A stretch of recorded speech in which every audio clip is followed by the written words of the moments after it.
high.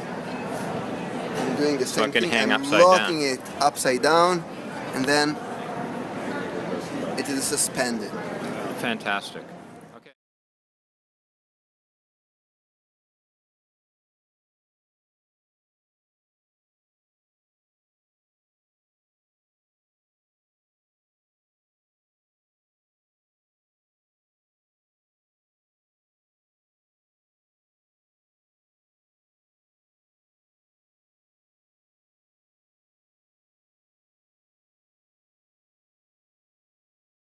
Movement has been used as a psychological operation with the purpose of division. However, that does not discount the fact that it is based on truth. Over 100 years ago, the Hawaiian Gazette published a story about a map that was made in the 10th century.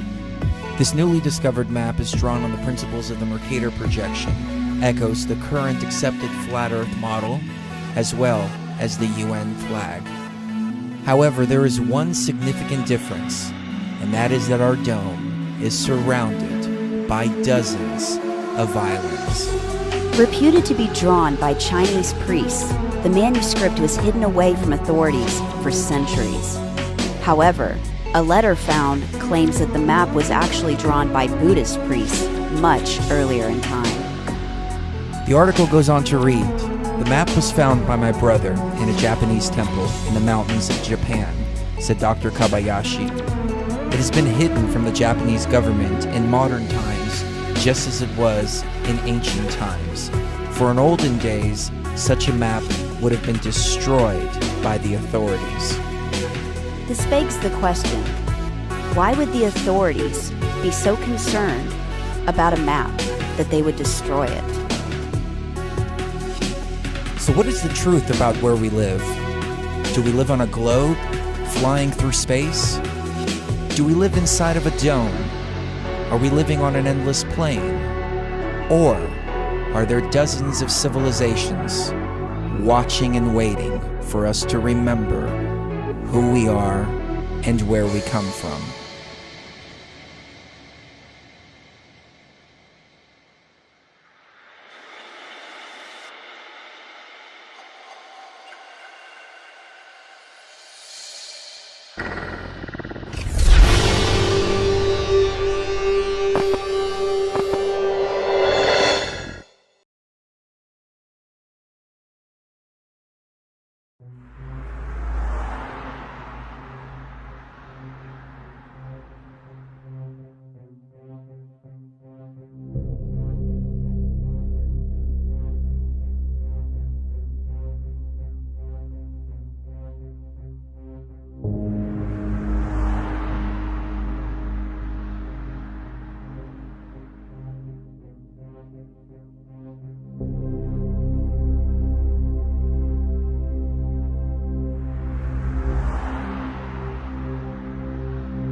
Nice to see you. Hi everybody, thanks for inviting me to come and speak, Karen. It's a pleasure. It's one of the first talks I've done on this. We've been online. This topic has been online for a year, just over a year. Funny enough, somebody, in fact, Chris was saying, he went to look on YouTube, and there's now thousands of videos and video makers on this. When we started looking at it a year ago, when somebody first brought it to our attention, there was 2 or 3 video makers. That's how quickly this topic has mushroomed and exploded, really.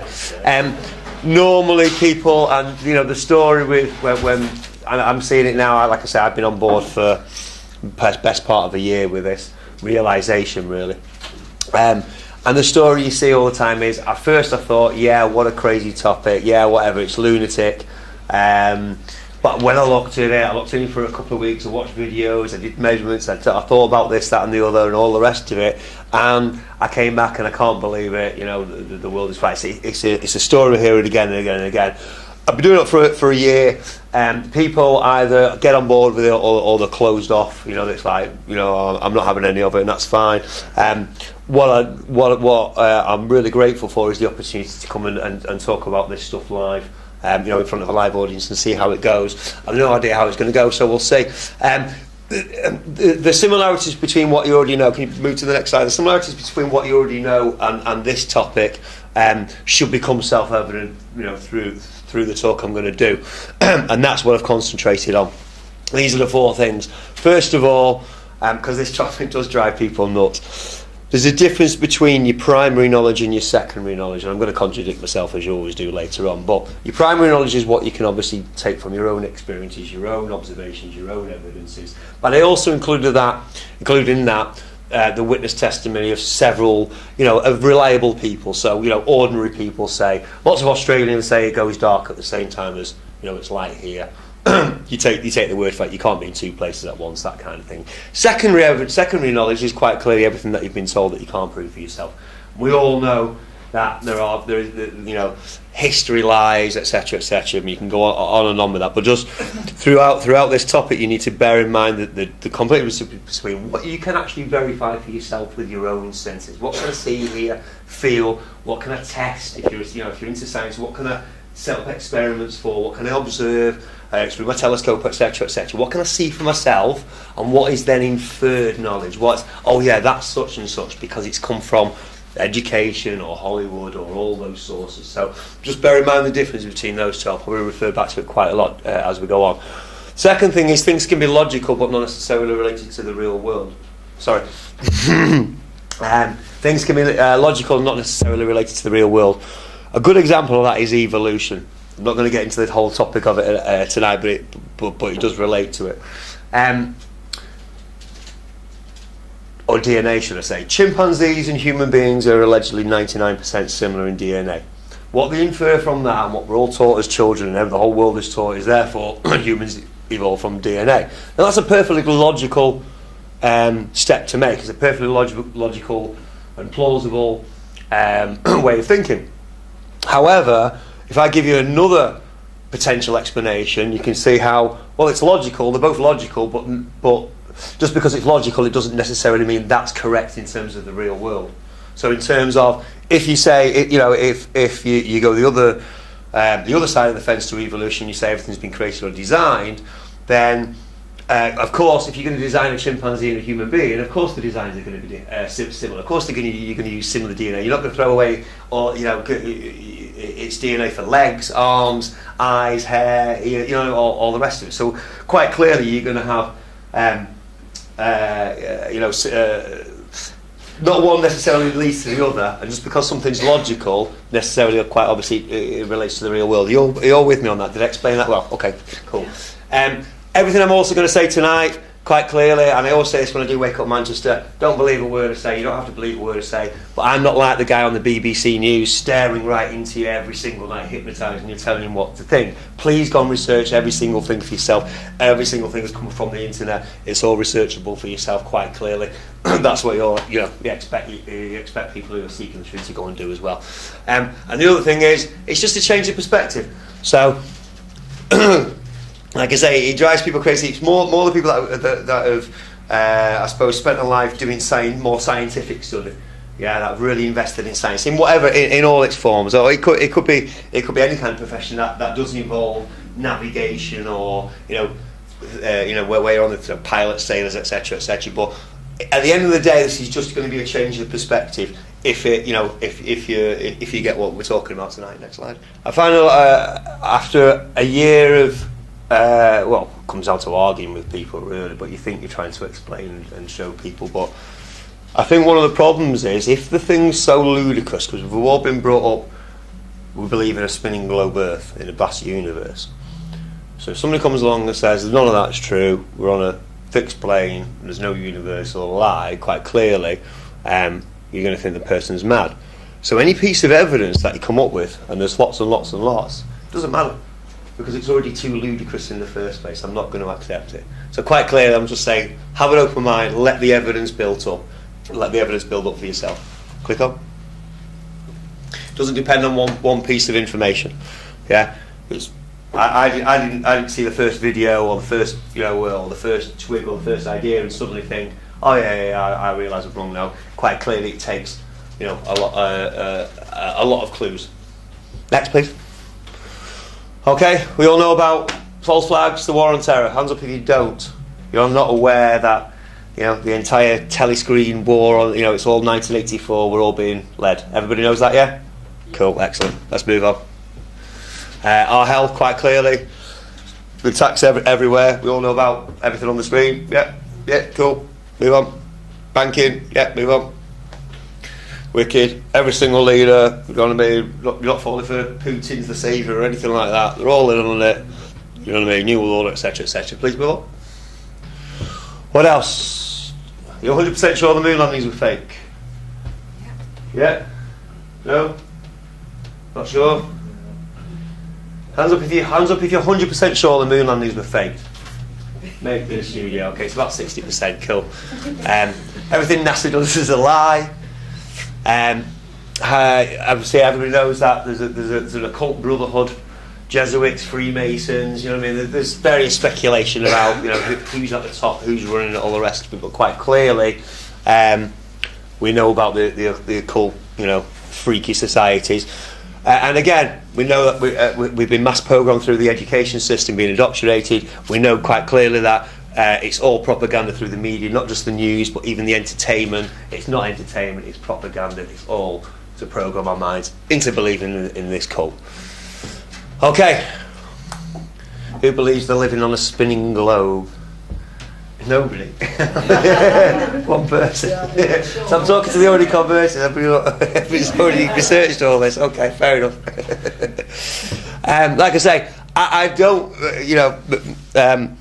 What I don't do is go on speculation so much. That, you do when you first look into a topic. You look at everything, you think everything, you want to look at everything, you discuss everything. But when you get your feet back on the ground, all I want to know is what can I disprove.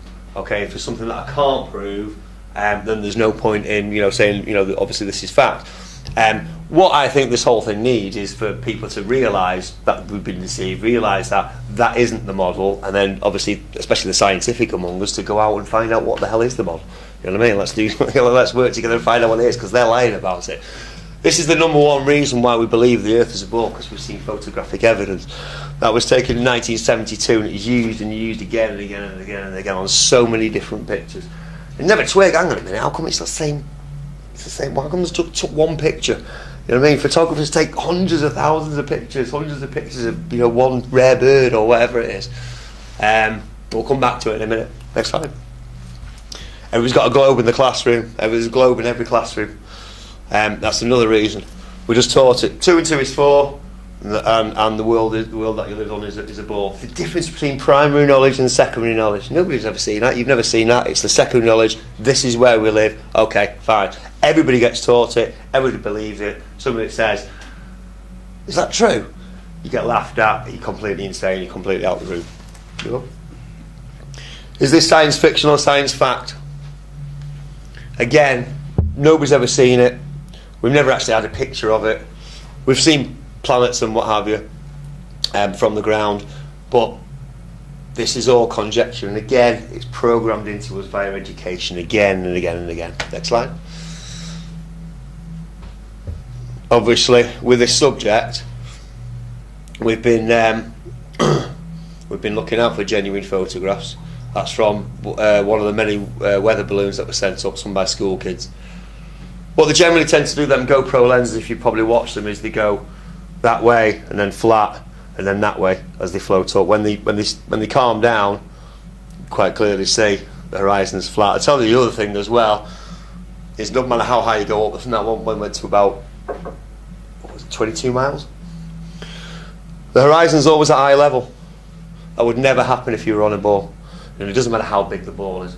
This is another thing that we've never questioned. We say it's just massive.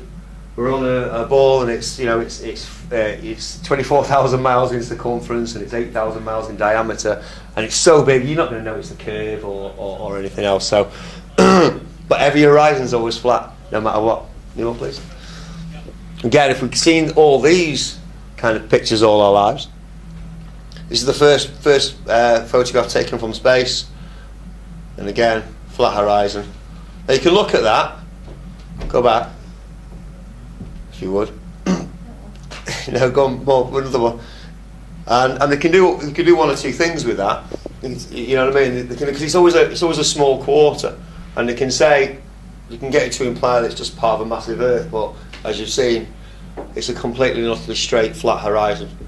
Next. Okay, we're going to whiz through these, because you all know the moon landings were completely faked. It was completely in your studio. You've got to think as well that if you're faking the moon landings, they didn't go halfway there. I hear stories of, I think we went there, but there was aliens, and they warned us off, so we ran away again. That's from a Hollywood script. It's how easy that people's ideas and beliefs about the world, about the truth in the world, are mixed up and confused by Hollywood and by education. If you ever really want to tell people, you want to show proof to people that the moon landers are fake, just show them the landscapes. Just compare landscapes from the moon with landscapes from. I just picked a few at random on the internet. We'll run through them in a sec, but you can quite clearly tell these are sets and they're painted on. And obviously the real landscapes from Earth, real landscapes, supposed to be a quarter of the size, but you'd still get a sense of depth. Your own eyes, your own senses can quite clearly see that the difference between the moon, the film set, and Earth. It doesn't seem to be any longer than 100 yards, but we'll flick through them. Yeah. You can't really see with the colour very well, can you? Okay. We'll quite clearly see there are mountains in the distance. It is going to take you quite a while to get over there, unlike the next picture. Yeah, these are painted on. So I should have the pointer really. This is a set. That's where the actual set finishes.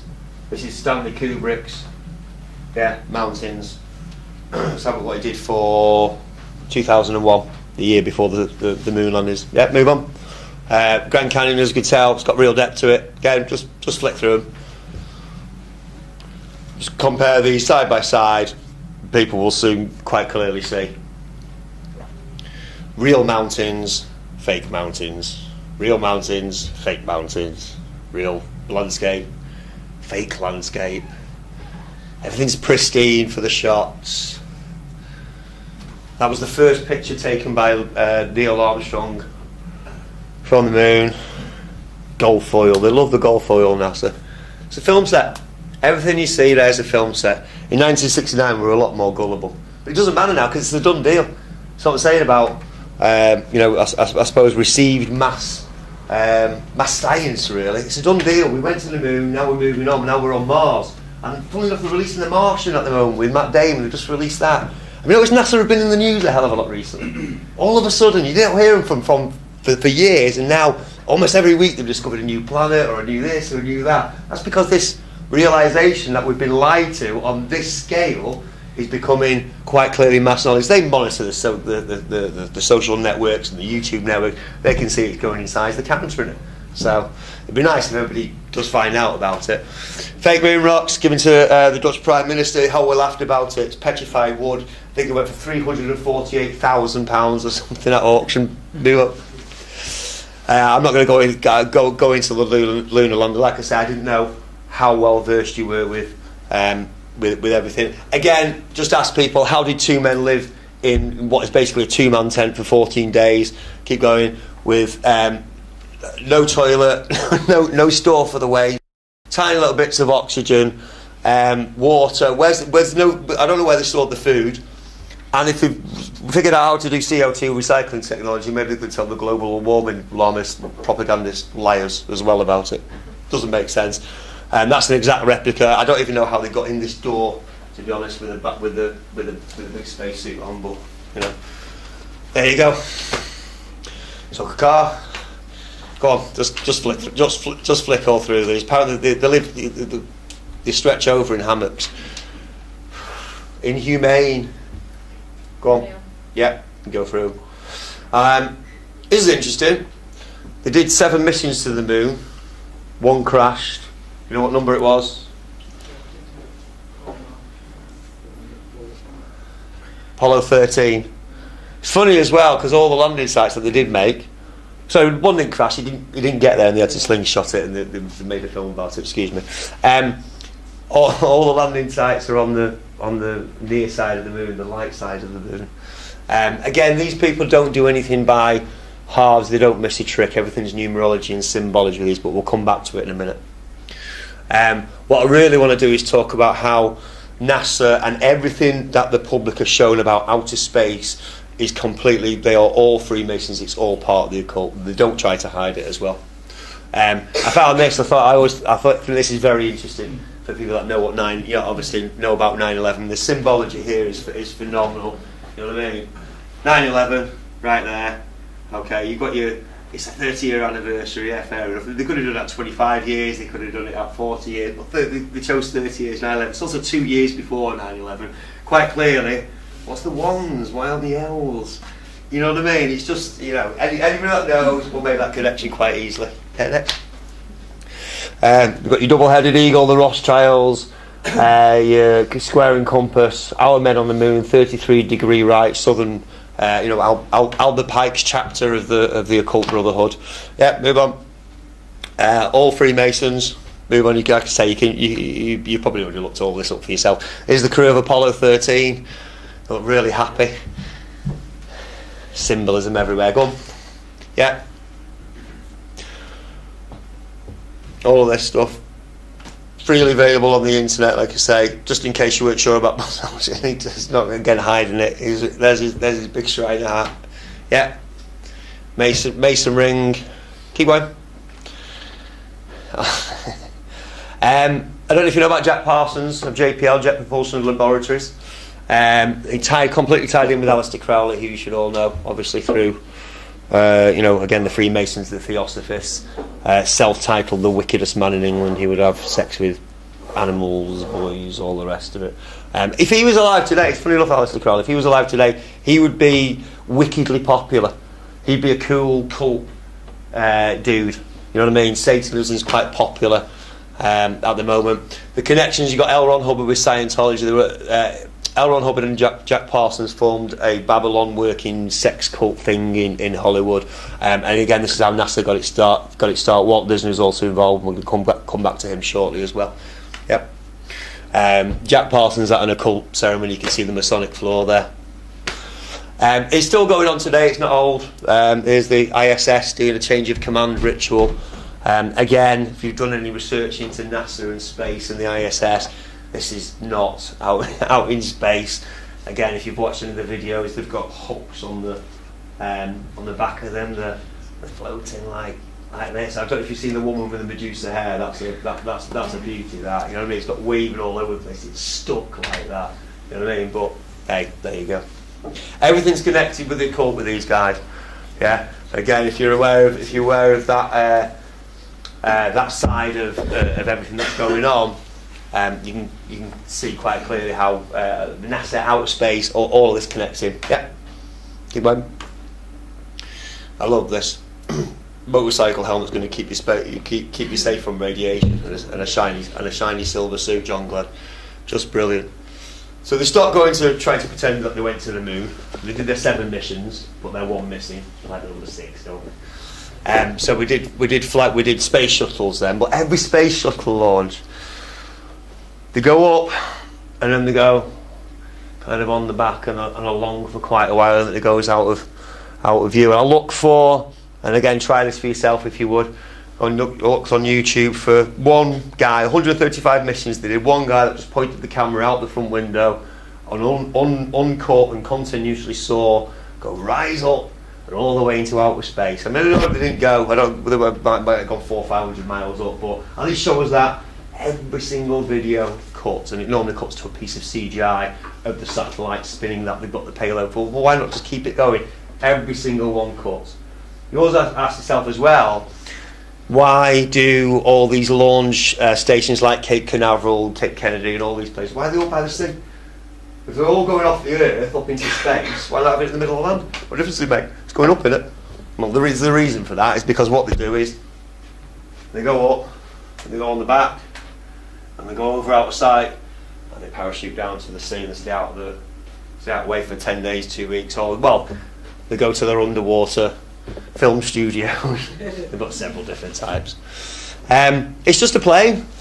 You know, I was quite disappointed. I remember being disappointed because I was a sci-fi fan and all the rest of it. I was quite disappointed when they went from these rockets that, you know, these outer space rockets that could go to the moon. It's basically a plane, and it even needs some kind of jet things to get it going anyway. But again, you don't question it until, you know what I mean, until somebody, I suppose, you know, gives you a little shake. You just don't question it. But it's not just that we didn't go to the moon, it's that they're lying about every single thing about outer space. Next, please. Keep it. Lycra and nylon are going to keep you safe from Van Allen belts and massive solar flares and radiation, apparently. Mylar, nice reflective surface. Teflon.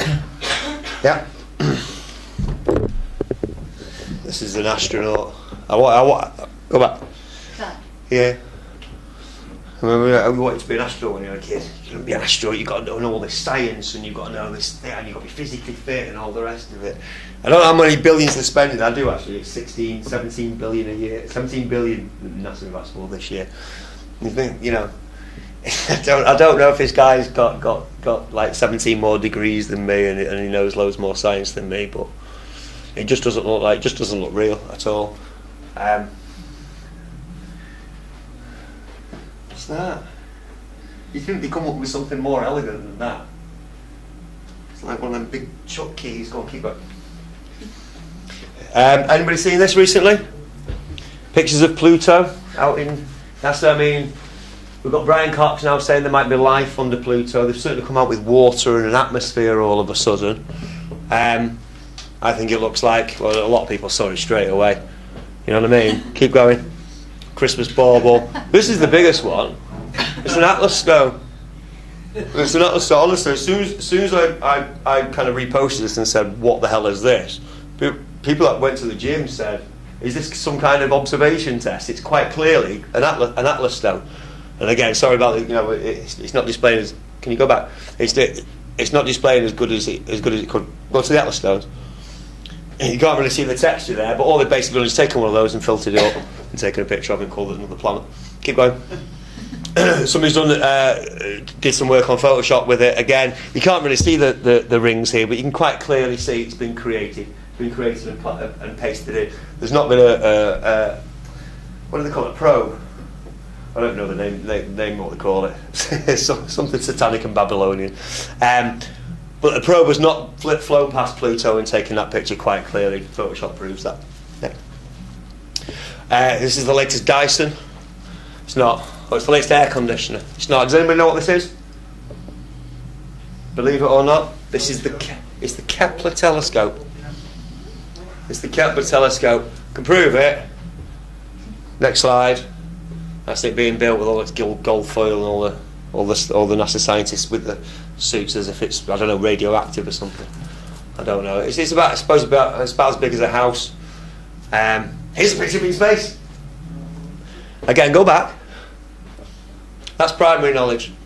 Okay, that's some guys building a machine. We don't know whether it's going to work or anything else, but there's some guys building a machine. That's fair enough. Go forward. That's secondary knowledge. That's telling us that it's going to fly in space. But that's not actually a picture of it in space. I defy anybody to find a real photo of a real satellite working in space. Yeah, we've just got the Milky. Well, I say the Milky Way, whatever the streak in the sky is. Bent it a bit, and obviously superimposed it. Again, they're all like this. This is how it explains how we know about all these other planets out there. It's how it detects planets. It doesn't actually see them. None of these telescopes are out in space. Like actually, seeing them. With these amazing cameras and what have you. So now it works. Basically, the light from a distant star dips for a bit, or it dips regularly, and they measure that, and they measure the electromagnetic spectrum of it, the light spectrum of it. That's about it. Now, from that, so you're talking about numbers. Yeah, we'll get a list of numbers and what have you. From that, we get pictures like this, which everybody's seen. Yep.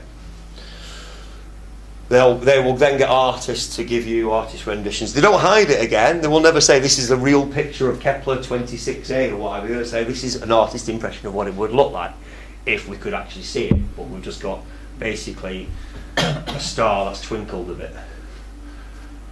Okay, and who's got a telescope? Who's an astronomer? Wicked, just one. Okay, we've actually invested in a telescope and started looking a lot more since we came across this subject. Here's a lovely picture, a lovely image of Saturn. This is what Saturn looks like, as we all know, except it's an artist rendition. This is a painting. You know it's a painting because it's actually got the names of the artists. One did the planet, one did the couple of the moons. Steve Albers did the other moons. This is what Saturn actually looks like. It's the best photographed telescope of a telescope from the ground that I could find of Saturn. So it's got ears, it's got rings, as Galileo said. It's probably got moons as well, but the difference between that one and the one before is you don't know what that is. Yeah, the ancients described them as wandering stars. Yep. Here's one of Jupiter. Again, that's the painting, that's the one we all think of as Jupiter. I'll look for the best one we could find from a real telescope from the ground of Jupiter, and this one from the Keck. about the best I could get, the most detailed. Again, yeah, you could probably get that our idea, our image of Jupiter from that, but I don't know. Is it a massive, great big gas giant planet, millions and billions of miles away? I don't know. Can't tell from that. Primary knowledge, secondary knowledge. That used to be Pluto until recently. It's changed a lot. The big red eye. Because I remember, remember it looking like the Death Star. You remember those things? These are all paintings. It's all paintings. It's all images. Okay. Here's the Hubble telescope. Don't know if you recognise this picture of the Earth here from the 1972 shot, and they've superimposed the Hubble on it. It's also looking at distant stars and galaxies for us. Yep. I like this picture of the Hubble the best because, again, click. It's on the flat Earth. It's got a flat horizon, completely flat. Yep. Does anyone know how the Hubble telescope works? I'm going to look into it for you. You might know a little bit about it. It's got a big primary mirror. Yeah, and it catches the light, and then it goes to the secondary mirror, and then off the secondary mirror goes into a little hole in the primary mirror, and that's where all the really special instrumentation is that does all the thing. Is that about right? Yeah, something like that. They don't explain where the light goes from the hole, yeah, because obviously there's light shining in the hole. There's got to be a hole for the second mirror to get in, but that's not the important point. When you start looking at the so-called technology, all the different instruments that are on the Hubble, it starts to sound like a science. It starts to sound like science fiction. It starts to sound like somebody who wrote for Star Trek on it. Just go through it very, very quickly. I'm not going to read it all, but they all do pretty much the same thing, yeah. And it basically admits right at the end that none of them we're not actually getting an image. This is from NASA's own website, but it's got all kinds of, and they sound great. The cosmic origins spectrograph, and they see near ultraviolet and near infrared and what, but then they're studying dark energy and dark matter which can't be seen, can it? You know. The ACS, which is the advanced camera, so it sees visible light, so it's a camera, but it's designed to study some of the earliest activity in the universe, which I'm assuming is the furthest away. So if it's a camera and it sees visible light, the normal light spectrum that we and other cameras can see, how is it supposed to see the earliest and see dark matter and the most distant objects and search for massive planets? All these things. The Space Telescope Imaging Spectrograph, it sees ultraviolet, visible and near infrared light, so it sees light basically. It's known for its ability to hunt black holes. While the COS works best with small sources of light such as stars or quasars, it can map out large objects like galaxies. And it goes on, and it's got all these special instruments, and then what we end up with is all these pictures from basically numbers. These are all artist impressions. Every single impression that you've got of a galaxy and a whole other worlds and everything else in your head have been put there by instruments that they don't add up when you start, like I say, when you start really investigating, really start questioning them. Yep. Okay. So the question is, why fake the moon landings then? A lot of people, a lot of truthers say, I realise the moon landings were faked. It's because of the Cold War with Russia. It's because of to encourage scientists. Whatever. You get all kinds of excuses, I suppose. Excuses for the rulers, but they're never beneficent. They're not. They don't do things for us. They do things for them. And whatever they do, whatever they announce, whatever major push they're doing, whatever they're selling through the media, it's never for our benefit, ever, ever, ever. Yeah. So if you know NASA have never been into space, how can we trust any of those images of the ball Earth that they're saying that they're taking on these missions? Yeah, they're going to outer space, but they're not. But they're showing us all these images. This is from Voyager, from 1977. It's apparently the Earth and the Moon in the same shot. None of it looks real. That got me really investigating into it. Is there any real video of the Earth spinning in space? There's a few stills. There's not as many stills as there should be, but there's no real video. You can find a few composites. I'm going to show one that they released this year. That'll really, if you believed anything before, you'll go, hang on a minute. There's no video. You'd want to see that. The Earth's supposed to be a magnificent spinning blue jewel in the vastness of space, and it's light lit up. It's the only one with life. Yeah, obviously it takes 24 hours to turn. I realise you're not going to see much of it, but I'd like to see, just for 10 minutes or 15 minutes. Show us. ISS have got a live feed now. I don't know if you've had a look at it. Again, that's not the whole ball Earth spinning in space, really. You've never seen it. Again, investigate for yourself, because that's what really got me really thinking on it. We've got all this equipment out there, all these satellites, all these missions and probes. Why not any real videos of real Earth? People wouldn't believe me at first when I show it. How many seen this before? Nobody's seen it? A couple. This is, again, it's official NASA photo from 1,000,000 miles away from Earth of the moon passing in front of the Earth. I don't know if you can see it up. You can all see it. Sorry, I'm going right. Now, don't forget, the moon's supposed to be orbiting the Earth.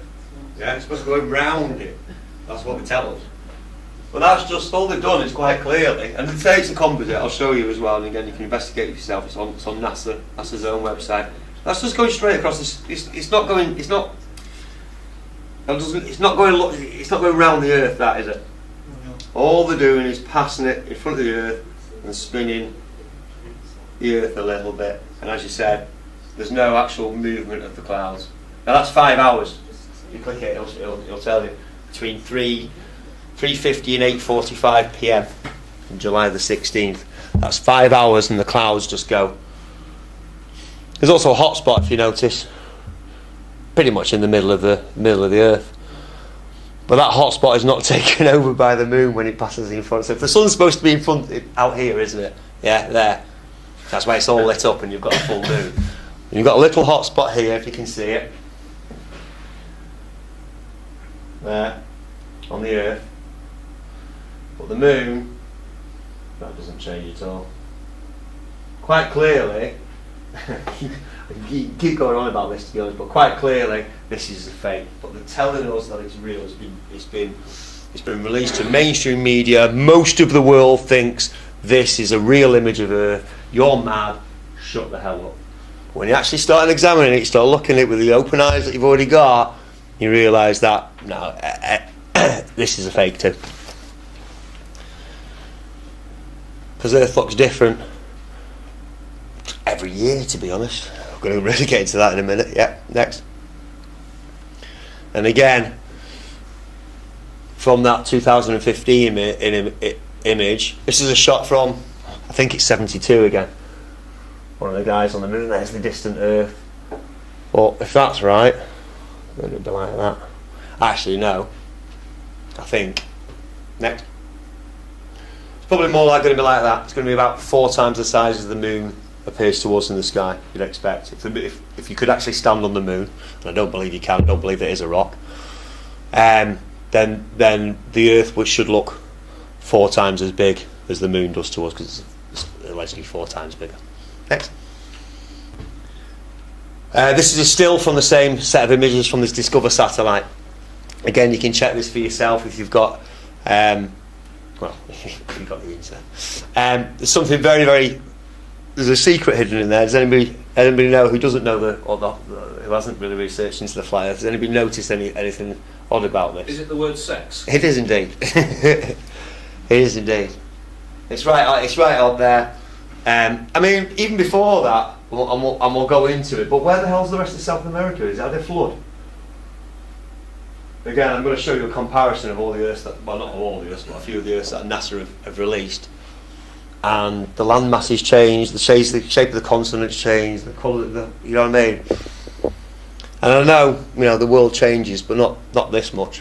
Although I don't think the colours are going to really bring it out. All that we've done with that 2015 NASA picture, you turn it upside down, you can probably already see it, and it says sex. And you think, well, does it? I mean, it says something. It says something, doesn't it? It's close. Go on. And again, we haven't doctored this. This is from the official image from 2015, the official released image. So you can check it out for yourself. You move on. You think, well, is this? Again, is it coincidence? But you see exactly the same thing from Disney. Now and again, if you don't know, Disney are programming all the kids, not just Disney, obviously all the major corporations, all the major propaganda, all the major entertainment, the media, etc., etc. But that's too close, because that's done in exactly the same way. You could do it in a zillion different kinds of scripts, but that is written in exactly the same way. It's from The Lion King, that. And if you think, again, are we seeing things that aren't really there? Click on. Now, Walt Disney are doing this a hell of a lot. And again, I don't know if you can make these out, but these are all stills from Disney films. Yeah, all programming. All of these are programming children. So we're living in a sex cult. I'm going to say this, Babylonian death and sex cult, and this is a big part of it. Yeah, Walt Disney itself. And you can see the first 6 on the left of the W. There's another 6 where the I with the dot of the I, and then there's another 6 which is the Y. 6, 6, 6. All part of the same cult. Yeah. All programming. It's all programming on mind. Here we go. NASA. You spent I don't know. You could spend quite some time going through the mnemonics for NASA. Again, when you look into it for yourself, obviously it's all Luciferian deception. Move on. This is what I really wanted to show. Again, these are all NASA images of the place where you're supposed to live. Yeah. The continents change every time. I tried to pick the ones that showed. I picked America. It could have been anywhere. It could have been the ones that all showed Africa, but America. The size of America. Now, this is an official 2012 shot from the Kuoni satellite of Earth. And they released it, and look at the size of America. It's the biggest continent you've ever seen in your life, but it's shrunk back to normal size again in 2015. I mean, that's some serious. That is, if that's true, then we really have got problems. You know what I mean? We really have got climate change or environmental problems, which again I think are all made up, and I think they all tie into it. Yeah, move on. It's not just the NASA side, the so-called news side, the education side, the official side, the sciencey side. They're getting us on the other side. You're aware of obviously NASA. You're aware of Operation Paperclip. Not all of them went to be rocket technicians. All of this is programming as well. And I, more than anybody, as much as everybody, loves Star Wars, Star Trek, sci-fi, the idea of flying a fighter and all the rest of it. Unfortunately, it's all again part of the programming, part of the agenda. Yeah, move on. Yeah, just flick through these. I'm sure we're all aware of what sci-fi is, but it's again year after year, and it's fascinating. It's brilliant stuff. But they're not entertaining us. They're not entertaining us. They're not trying to inspire us. All they're trying to do, and they're not trying to fear us either. I don't think they're just trying to get us to think within this box, within this way. Obviously, that we're in this vast universe. Now, how can you tell the difference? Just go back a sec. Just go back a couple. So, how can you tell the difference? You can do that, You know what I mean? I've seen spaceships flying and worlds and everything else on the screen. If they can do that, then how do you know that next one, how do you know that the ISS and the pictures that they show from that, how do we know they're real? It's images on a telescreen, it's secondary knowledge. You haven't been up there and seen it for yourself. And you will say, well, a lot of people say, well, I've seen the curve from a plane. But again, have a look next time. I'll show you. I've got a couple of photos of that, but have a look next time for yourself. And again, it's programming. Yeah, it's pre-programming. Because again, there's supposed to be thousands and thousands of satellites up there. Some are close, some are, and they're all doing all different kinds of jobs. But any time you see, go back to the ISS one again. Anytime you see a picture from us, there's never any other satellites on it. And they've started to put a few stars on now, but just a little bit of token stars. You'll never see all the constellations. That's why you never see any stars on the moon, by the way, because it would be. I would imagine it'd be a pain now, but we've got green screen techniques and everything else to get all the constellations right. So the question, they couldn't do it in 1969 or 1972. Go on. Yeah, go on. That's the best photo I could find of the ISS, because people again say, "Oh, I can track the ISS on the app," and they look up in the sky and the lights crossing. And they're like, well, guess what? We can coordinate stuff. I don't know, by the way. I don't know if it's a hologram. Again, that's the closest, best photo I could get from a ground telescope. Doesn't look solid to me. Again, it's conjecturally up in your own mind. But that, again, it doesn't. It doesn't look solid. And it doesn't look like they're taking, all those photos for us. Yeah. Yeah. More completely different images. I really wanted to add that one for the 1967 one, and again, just some mad colours. Unfortunately, the screen's not bringing it out. But how can the Earth change that much? You know what I mean? And it goes backwards and forwards. Whether it goes brighter, and then it goes duller, and then it goes brighter again, and then you know what I mean? They give us a different picture every time. But again, until you put them all together and see. Because obviously they keep us distracted and occupied the whole time anyway, so that's why people find it hard to connect the dots anyway. On the regular stuff, on the false flags and the falseness of left and right politics and all the rest of it. Yeah. Lots of,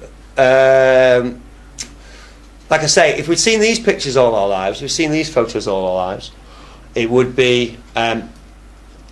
It would be a completely different world, to be honest. But again, it's not just the flatness of the horizon. You see that with your own eyes everywhere as well. It's also the fact that it's at eye level. Yeah, it doesn't matter how high you go or how high they say the shot's from, and when they bend it with the GoPro lenses, or whatever techniques they use, the horizon's still at eye level. If you run a ball, and the next time you've got a beach ball, have a look, go from eye level and go up, and you'll see the horizon will drop. It doesn't matter how big the ball is. You can imagine the biggest ball you want. Start rising up from it, and see where the horizon is eventually going to go. Yeah, it must start dropping down at some point. You'll never see that with your own eyes. Primary knowledge and secondary knowledge, because that's what people say. If I would say you've seen the curve from a window of a plane or from a mountain, but you've seen the curve in photos. But here we go. We've got one from the ISS that's supposed to be 250 miles up, and it's not curving quite as much as Felix Baumgartner's famous jump from 2012 from 24 miles up. So from 10 times higher, the curve's not quite as much. They're just manipulating the images. It's quite clear. And again, the Felix Baumgartner jump, it was a thing. You know what I mean? It was a big event. It certainly happened on social media as well. It was great. It was like, I was jumping from edge of space and all the rest of it. But when you think, number one, Red Bull's just a marketing company. That's all they ever were. They're a marketing company. They don't actually do anything else. We know they make a drink, but the marketing comes first. And that whole thing was just so that we'd all look at the shots and go, yeah, it's curved here. That's how much they're invested into it. I don't even know if Felix Baumgartner's into it. It was straight through a window, though. Say again? It was straight. 100%. Yeah, I might have stuck it on as well. Next. Yeah. There's a couple of different jumps, but 71,000 feet, and then all of a sudden, yeah, it goes really curved. Yeah, that's the one. That's the one you've seen. Straight line, just about to jump out. This is the big famous one. So there's 128,000, just about to jump out. There we go, outside. Curve. And we'll put the ISS in again. Again, all they're doing is just bending that thing, and it's programming. Yep, hang on. Does anybody know what the equation for the curvature of the Earth is? We all live on a curved Earth. Yeah. All these all these professions, yeah, if you're a sailor or a pilot or if you're firing a gun, didn't Russia fire some missiles 1,000 kilometres to hit ISIS targets the other day or something? So they tell us, you know what I mean, in the news. But if you're on a ball and you're firing something 1,000 metres, that is going to drop away quite a bit. Yeah, if you're just aiming like that, you're going to miss your target. Not just them architects and engineers. All kinds of different professions must know what this calculation is because they must have to use it on a daily basis. It should be like I say, like E equals MC squared. Now I don't use it, and you don't use it for most days. We're not, astrophysicists or what have you. Some people might, but we all know about E equals MC squared because it's such an important equation for science. But why isn't the curve of the Earth? Oh, everybody knows the curve of the Earth is such and such, and that's why you can't see buildings from such and such. We've never ever thought about it before. All we've been told again is it's just massive. It's a massive place. You'll never see the curve. But there must be. Doesn't matter how big you think it is. It's a ball, according to our common belief. So there must be some curvature. Okay, even if we can't see it, that's fair enough. But what is the calculation for that curvature? How far can I see out? Before it drops, before buildings drop away. But it's not common knowledge. It's not something we're all taught. It's not something, so far as I know, engineers or any of these other professions are taught. Does anybody know what unless you've actually looked into the flat Earth? Is it 8 inches per mile squared? Yeah. Was anybody else aware of that? Yeah. Okay. It's funny how people who look into the flat Earth know quite a lot about the measurements of the globe. I know the circumference of the Earth, I know the radius of the Earth. I don't believe it's a ball, but I know all the supposed measurements. I never knew them before. If you want to find out about all the physics of the globe, ask a flat earther. Yeah. I've gone through them all. Yeah. 8 inches per mile distance squared. Now a lot of people have argued with me online saying, no, it's just 8 inches per mile, and they do this on Google, by the way. If you Google curvature of the Earth, it will say 8 inches per mile.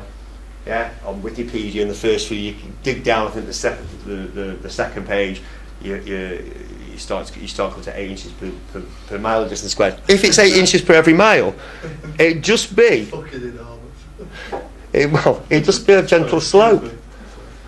It'd just be a gentle slope, 8 inches every mile. I actually worked it out for 3,959 miles for the full radius. If you're only doing 8 inches every mile, your drop is half a mile. But people will argue till they're blue in the face because they don't want to let the concept go that they've been taught all their lives. Yeah, at the end of the day, if they're saying that the radius is 3,959 miles, yeah, and through AutoCAD using, through Pythagorean trigonometry using the AutoCAD to, however many, 15-digit precision, what have you, it's 8 inches per mile of distance squared. So the first mile, you're only going to see, you only have 8 inches of drop, that's fair enough, we can live with that. Second mile, you square it, so it's 4 miles times the 8 inches is 32 inches. So it's only a couple of feet, 2.5 feet. Again, you're not going to see that much. But when you start getting to 20 miles and 30 miles, 40 miles, 50 miles, well within the distance of regular human eyesight, without telescopes, yeah, you're starting to talk about 6, 7, 1,000 feet drops. So it should be, according to if we lived on a ball. And you're not seeing it. And this is probably the biggest clue, or one of the biggest clues, because again it's primary knowledge, it's your own sensory knowledge. You can go anywhere in the country or anywhere in the world and do this, and we've got some examples coming up anyway, but see a long distance where things should have dropped over the horizon and they're quite clearly not yet. Well, famous Semiramis statue of slavery, because they do things in reverse, the Satanists. 326 feet above sea level can be seen from 60 miles away. 60 times 8 inches works out to 2,000 feet below their eyes. If you're 60 miles away, it should be 2,000 feet below. You shouldn't be able to see it from 60 miles away. Now, as it happens, actually, this is secondary knowledge. I haven't seen that for myself, neither have you. But again, you'll be able to do this with your own eyes, with your own experience in your favourite places, favourite flat places of water. Yep. Notre Dame, Antwerp in Brussels can be apparently seen from 150 miles away. 2.8 miles below the horizon. It should be from there. Again, the planet's both ways around, so you can see. Apparently, you can see out to sea from the spire, but ship captains can see the spire from all that far away. Again, that's it's secondary knowledge, but there's a lot more examples of this. This is one of the most famous ones within the flat Earth community. It's a picture of Chicago. Sears Tower, although I'll say in another slide, it's only 1,400 feet high. We'll give the globe Earth some slack and say I believe it's 1,800 feet. Obviously, it's 1,800 feet above sea level. Now, this picture was so it's so damning for the globe Earth that mainstream media in America thought fit to do a little piece on it, saying this photo has been taken by Joshua Nuki, all the way from, I can't remember, it'll come up in a sec, but it's 60 miles away from Chicago. To be honest with you, we should only see like the very top, maybe the very top of the Sears Tower. Move on. Actually, explain that. I took a Google image. To be honest with you, from here, I'm going to show you a few images now from all around this coast, across Lake Michigan. Yeah, from here to here is 37 miles. Yeah, and obviously as you move around, it's going to get more and more and more and more. And I've got another map up. There's about 5 or 6 photos I'm going to show you now. From all the way around here, St. Joe's is the biggest one. It's 59, 60 miles away, right across the bay, and that's flat. Yeah, that's flat sea level. Okay, it's going to be choppy and wavy and all the rest of it, which is one of the reasons why you can't see the buildings, but they're all different. Come on. They worked out nicely for me here. Should be 2,300 feet below sea level. So that Sears Tower is 1,800 feet high. It should be 500 feet below the horizon, from 60 miles away. They say it's a mirage. They said it's a superior mirage. So I went looking at what a superior mirage is. These things do exist, but it is actually a mirage. It looks like a mirage. It's wavy and it's, you know what I mean? It doesn't look right. And you can tell it's not a one-off because I went looking for more photos of Chicago from different places. Just flick through them. From Stevensville, you see virtually all the skyline there. Go on. It's not a one-off. Lots and lots of times people have photoed Chicago from right across the bay. It shouldn't be possible. 37 miles is 900 feet, so you should see half of the Sears Tower and probably not much else of the Chicago skyline. It's not the only place in the world. Go on, keep going. Yeah, keep going. It's more proof, more proof, more proof. Right. Do you know in Italy, 81 miles from the Isle of Gorgona, so it stands 70 feet above sea level. I've not even worked it out, to be honest, but you can if you want yourself. All you do is take the miles and square it. 80 times 80 times 8 inches. Yeah, and that's how many inches it should be below, and then you obviously divide it by 12 for feet and yards and miles and what have you. Shouldn't be able to see it. Some closer to home now as well. The Isle of Man from the Fylde coast. Again, there's 3 or 4 different sources here, and it says you can only see it 3 or 4 times a year. Yeah, but you can see it, and again, it's, what does it say? What does it say on there? 61 miles. 61 miles away. Again, that's 1,600 feet. It's nearly a mile, I think. Should be a mile below the horizon. Yeah. Again, I put a nice little Google map on for you, but you can check it out for yourselves. Yeah. From Cleveley's, completely different shot, completely different photo source. From Visit Cleveley's again, a couple more different photos. Isle of Man across the bay. You know, it's the Irish Sea. You know, shouldn't be able to see it if the globe was curved. Oh, yep. Yep. See it from the North Wales coast as well, all the way from Llandudno, 75 miles away. Yeah, somebody else's photo. Google.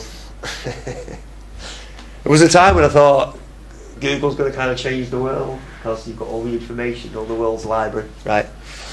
All the world's library at your fingertips. Quite clearly, this is the 1984, the Winston Smith, the rewriting of fiction and history that, you know, they warned us about. It's going to be online, it's going to be virtual. We know they're going paperless, and you know, there's this move to do it. It'll be another generation, but there'll be no paper. Everything will be digital. All information will be controlled. You won't be able to get these kind of photos on images anymore, especially if more people become aware of it. Yep. Showing you this one from 1946, first rocket up into space. Yep. Here's a big one. Difference between primary knowledge and secondary knowledge. Again, we've seen all these photos of the ball Earth for our eyes, but they've got these big Pacific Oceans and Indian Oceans and Atlantic Oceans which must kind of bend round.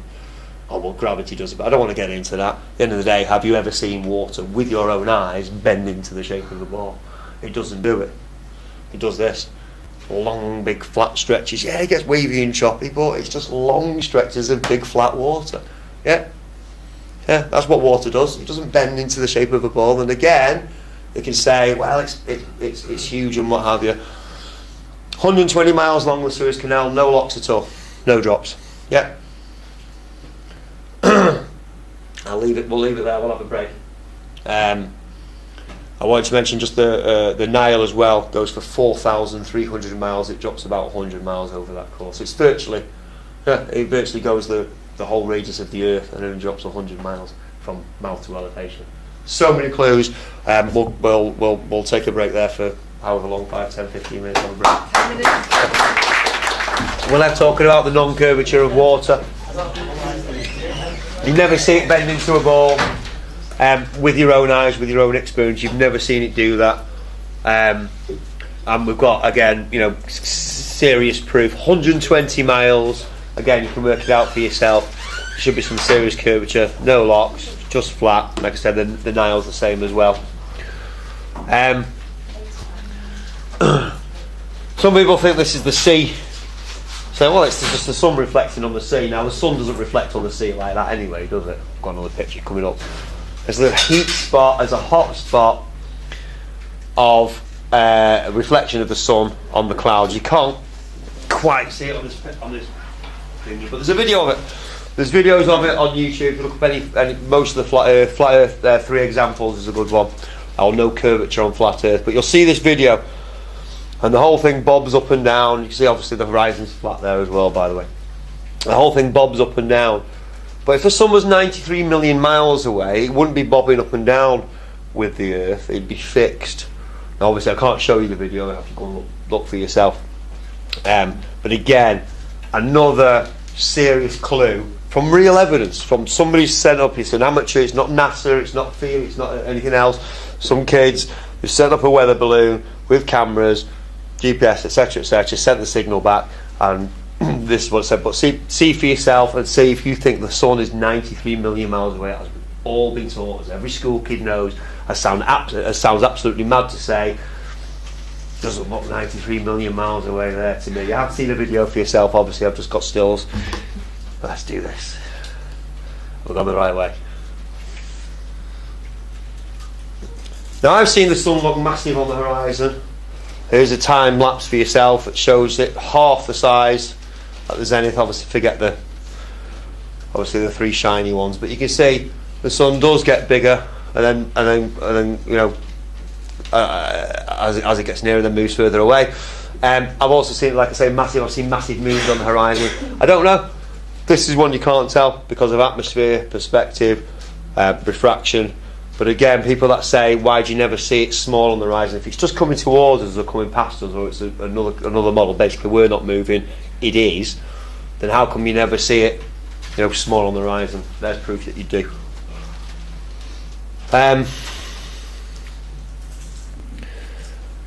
Here's something you never see.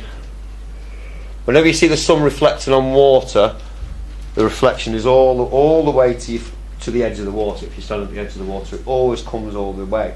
Now, I don't know if anybody's ever seen or been aware of this phenomenon, where you're standing on the beach and you see and the sun's going down, and as it goes down, the reflection recedes across the water. Has anybody ever seen that phenomenon? Is that a thing? I've never seen it. It just kind of, it's there, and then when the sun's not there, it's gone. Now again, think about it. If you're on a ball, and obviously you're spinning, but basically the light of the sun is receding away as it's kind of going over the horizon, and that's exactly what should happen. That beam of light, that reflection of the sun, should recede away from it. If it was miles in the distance and we're slowly spinning away from it, it should disappear, and that would be a nice Earth phenomenon like a rainbow or the northern lights. It doesn't do that. It can only do that from above. If the sun's directly above us, it can only do that kind of reflection on water if it's above us and obviously receding away. I can't get used to this now. I've seen the curve of the earth when I've been on a plane out of the window. I tell you now, you haven't. You've been pre-programmed to think that. There's a photo to prove it. Again, that's what you actually see. But look for yourself. Again, look for yourself. Next time you go on a plane, once it's reached its cruising altitude, 35,000, 37,000 feet, it's about 7 miles. They only go about 7 miles up planes. So you're not. And people say, well, you're not. Then they reverse it and say, well, you're not going to see the curve from that high up anymore, from that level altitude. Ayers Rock, massive flat horizon. Ayers Rock's 15 miles long. I've no idea how far that makes it in the distance. No curve. The moon's a really interesting one. I don't get into it here. Again, the moon, you see a light in the sky. You can go back to the moon landings with this. How it I'm not going to go into it. It's over a few minutes. It glows in the dark. That's our experience. We see it glow in the dark, has different phases. But again, all those shots of the moon from the moon with running about, just double speed them, by the way, you can see them just running about. But they're all grey dust. It's not glow. Rocks don't glow like that. You've got the white cliffs of Dover, about the brightest you can see in bright sunlight. But it doesn't glow don't glow in the dark.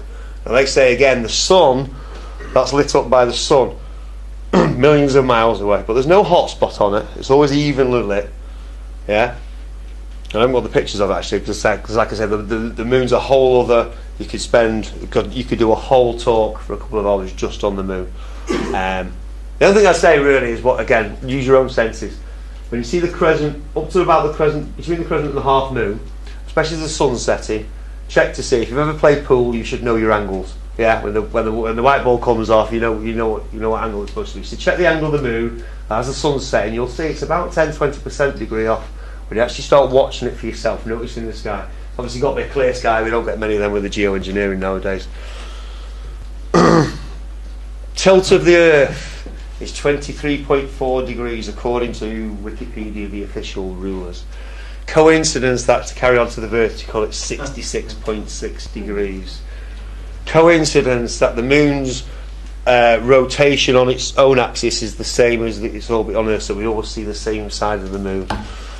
Solar eclipse that the moon's 400 times smaller, but the sun's 400 times bigger. It just so happens that Earth's in the Goldilocks zone for life and everything, all the wonderful life that we see. But it's unimportant amongst all the billions of planets. That's why we're spending billions to look elsewhere. It's got all the right elements for life. Polaris is one of the biggest ones as well. Everybody knows about the North Star. It stays above the North Pole, virtually above the North Pole, night after night, year after year. Sailors quite famously guide and navigate by it. But if you think about it again, we're all taught we're on a ball Earth. It's spinning around at 1,000 miles an hour, 24,000 miles circumference, 24 hours in a day. It's going around the sun at 67,000 miles an hour. The sun's going around the galaxy at 500,000 miles an hour, and the galaxy is supposed to be splitting apart from the Big Bang at 670 million miles an hour, something ridiculous. Check again, NASA, for yourself. The numbers are astronomical. So all these galaxies are flying apart, and the Earth's spinning around and wobbling around and all the rest of it. Yet, from 24 trillion miles away, the North Star, Polaris, still tracks the Earth no matter what. And in fact, they all do. All the constellations, they stay in constant relation night after night, year after year. Yeah, they spin about and all the rest of it, but there's no parallax, there's no movement with the stars at all. Coincidence. All the time, coincidences. I mentioned this before about all the moon landings, supposed moon landings. They're all on the same side of the moon. There were 7 missions. 1 failed, number 13. So if you know your Freemason, your occult, your symbology, numerology, all of that kind of stuff, it all fits in with this. This is what I think. This kind of thing is where people get really crazy, because they might have studied science and it works. They might do it for a job. They might spend their whole life doing it. It's one of the reasons why people can't accept truth, whether it's this crazy subject or whether it's just false flags. I say just false flags, vaccinations and GMOs and all the rest of it.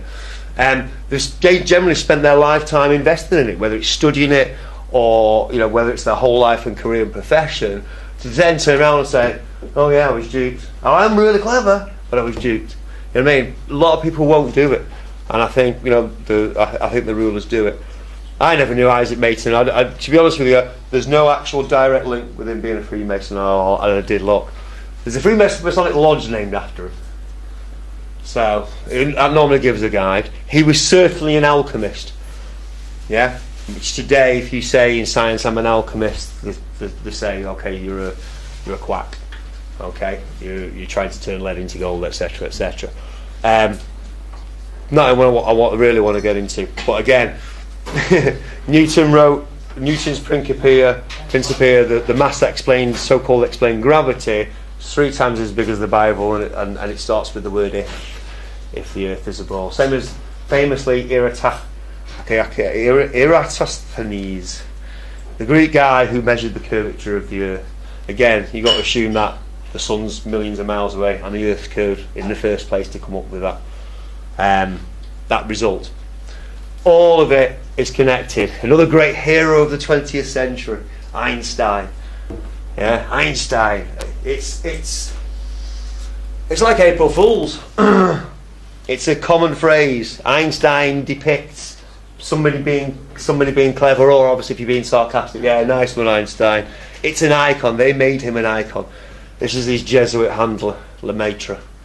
Again, I'm not going to get into it. You could do a whole 2 hours on Einstein and the fraud of Einstein. All of his ideas from other scientists that came before him, Lorentz, Poincaré, Maxwell, could go on and on. Again, research for yourself. All of these heroes. We don't expect it with science. We've seen it with politics. We've seen it with historical figures. We know World War II and all the rest of it, but we don't expect it with the sciences, because isn't science, evidence-based? Isn't it observation? Isn't it the primary evidence that we were talking about before? But unfortunately, again, there's 2 sciences. There's your experimental science that we know about, and then there's experimental science, which is what we expect as science, what we all did in chemistry classes and what have you in school. You do something, you observe the results. But everything's theoretical science nowadays. After Einstein. Everything after Einstein. And Einstein came along just after something called the Michelson-Morley experiment, which I may or may not mention shortly. Again, look it up for yourself. They don't do things by half. It's like I said about how suddenly NASA are in the news every week, because people are starting to twig onto this. This has become quite a big thing on social media. So again, at the end of the 19th century, people were doing real experiments and finding these results. But they've got the means of they own the presses. Just like today, they own all the media. So they control the means of information, they control people, and they also control the education system. Because every textbook that we ever read was published by a big publishing house. Who owns those? Who says which writers get to get published or not? Really got published. Fantastic. Why? What you're writing about? Climate change. Okay. So it's everything's corrupt, as we know. Newton, Kepler, symbolism. Yeah, I wouldn't be photographed with a pair of compasses or on a checkered floor or with 666 or 30 or anything like that, because I know what the symbolism means, and I don't want to be associated with that cult. Yeah, and I'm sure you're all the same. So you don't have a portrait taken. I'm going to come to Copernicus, because he's the main guy. He's the one that first started off the heliocentric idea.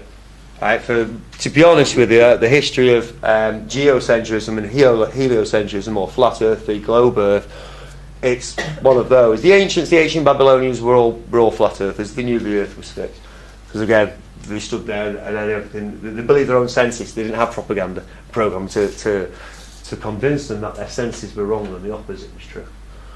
I'm going to come to Copernicus, because he's the one that really started off the revolution. In fact, it's called On the Revolutions of the Spheres. And like I say, symbolism. The big connection. Who's read some of the Gnostic stuff, the Hermetica? You come across that in your research? Anybody come across that? Yeah. Hermes Trismegistus, the Kybalion, Any of that stuff? Yeah, the Gnostic teachings. It's all connected. And like I say, these guys work by symbols. Again, you see, Washington DC, Rome, in London, there are big obelisks everywhere. There's domes everywhere. There's all-seeing eyes. There's sun symbolism. It's everywhere. We are living in a global cult. Science is a big part of it. A big part of this, what I really want to say about Copernicus and his revolutionary tract in the, I think it's the 15th, 16th century, is that there was no science involved with it. He got it from the Hermetica. He got it from Hermes Trismegistus. This is the famous tract that's translated here. I'll read it out to you. In the middle of all, sits the sun enthroned. In this most beautiful temple could be placed this luminary in any better position from which he can illuminate the whole at once. He is rightly called the lamp, the mind, the ruler of the universe. Hermes Trismegistus names him the visible god. Sophocles Electra calls him the all-seeing. So the sun sits as upon a royal throne, ruling his children, the planets which circle around him. That's sun worship. It's sun worship. It's Babylonian sun, fire, Lucifer worship, the light bearer, the light bringer. Yeah, it's all connected. You see how, I don't know what it is. It's supposed to be holding. I just looked at it, I saw it, and I immediately saw all the symbolism in it. Mercury. I mean, do you know about? Again, I don't think you'll have missed this statue being unveiled in America. The statue of Baphomet with the two kids. I mean, statue of Satan, basically. Yeah, Satanism's fine, no problem. Again, we know about it. The Illuminati is kind of a. It's not a secret anymore. They've got it at the big music awards. I can't remember what they call them, or I pay that little attention to them. But it's all horns and Satan worship, and they're not even hiding it anymore. They're really not. But in terms of the world that we inhabit, or that we think we inhabit, and the image that we have in our heads of being on a ball earth in a vast universe, and what's going to happen next, and maybe we're going to ruin this planet, maybe we'll have to find another one, and all the rest of it. All of that is just image in your head. You need to get rid of that secondary knowledge, because, well, it's come from these guys, and these guys sacrifice children, and they have done since Babylonian times, and it's all part of the same thing. Yeah, completely connected.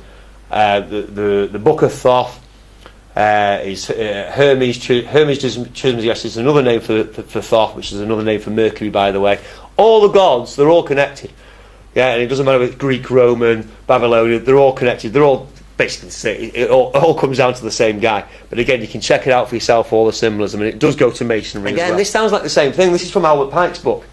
His power was symbolised by an eye over a sceptre. The sun was termed by the Greeks the eye of Jupiter, the eye of the world. His all-seeing eye in our lodges, Osiris, invoked as the god that resides in the sun and is enveloped by his rays. La la la la la la la. It's devil worship. It's sun worship. It's all we're doing. It's all we're doing by putting the sun. The sun's at the centre, and we're just irrelevant, moving around it. Even though that your own senses tell you every day that you're not moving at all. Otherwise, there won't be a gentle breeze just going by. You won't have a gentle. In fact, if airplanes fly at 500 miles an hour and the planet's spinning with its atmosphere, because that's why you don't feel it, they tell us, at 1,000 miles an hour, how would a plane ever go against the spin? They'd only have to go one way. They'd only be able to go one way. Go on and on about, like I said, the ball, but what I'm more interested in is what's really going on and how it connects, how the flat earth connects through everything we do. How many knew or recognised or were aware of the Jesuit sun symbol above the door of number 10 Downing Street? It's the same as the the NBC symbol. Yeah, it's everywhere. And I posted this, and a few people say, Ireland's not got one, or this one's not got one. It takes me a couple of minutes to have a look through and find that the islands is the green sun, right? They've used it. They might not use it for the main flag. They might use it for the military. They might use it for their armed forces or whatever.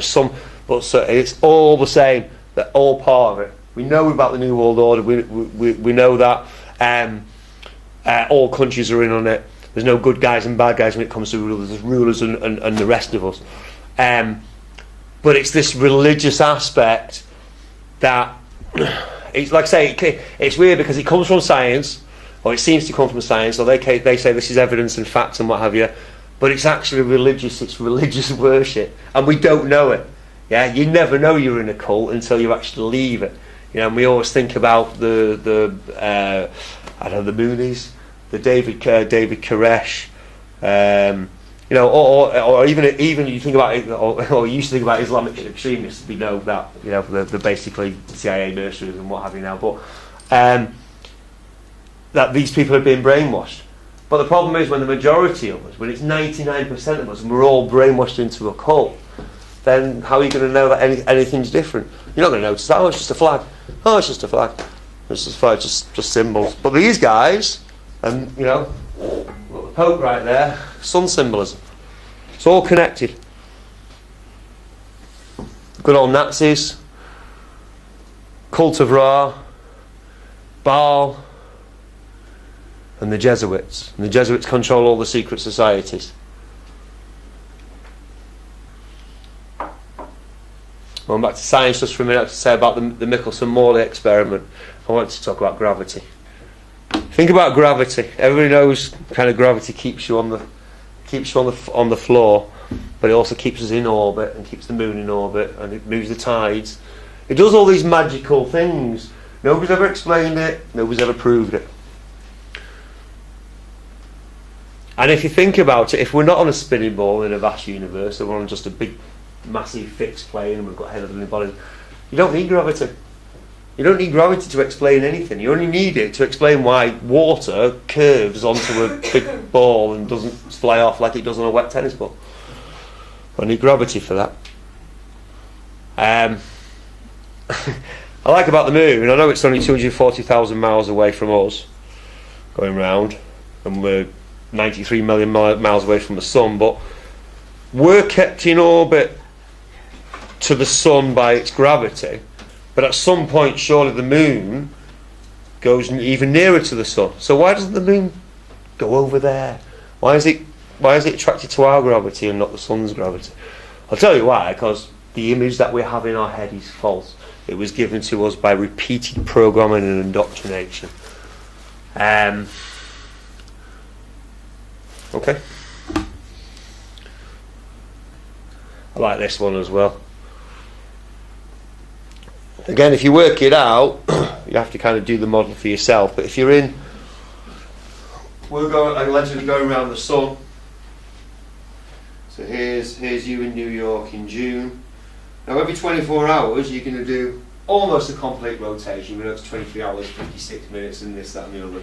Okay, again, so it tells. It's actually the rotation of the sun and the moon. But you're not going to be, after 6 months, completely. Your time is not going to be. That would be in the dark. Yeah? 24 hours, 24 hours, 24 hours. You're still going to be facing the same way at the same time. At 1 o'clock, 24 hours later, yeah, it's not going to be night time, is it? Yeah? I don't know if you follow me here, so that might need a little bit more explanation. There's you in New York, and obviously it's going to rotate, and you're going to get however many hours a day and night. But 24 hours later at 1 o'clock, you'll have moved on a little bit, but at 1 o'clock it's still going to be daytime, you're not going to be in the night. That's true for the next day, the next day, the next day, the next day, the next day. 1 o'clock, they say it might change a couple of minutes. By the time you've got all the way over here, yeah, if we're on the other side of the sun, we're going to be in the dark at 1 o'clock. The hours don't change every 12 hours. It's a little bit, you have to think about that one. It's not something I can. You need to spend a little time thinking about it. But if we're on a rotating Earth, 24 hours, every 24 hours it rotates and it moves a little bit around the sun. But by the time you're over there, you've not lost 12 hours, so that you're in the darkness. I'll explain that a little bit better next time. But again, have a look for yourself. There's some videos on YouTube. You can have a look at that. But again, when you get your head around it, it's quite clear to see that you're not going to have darkness at 1 o'clock. That's just it's just a ludicrous thing to say. Again, you start off with what we know from our senses, from our own experience, and then what can we definitely deduce from there. Airy's failure. Again, a very famous experiment.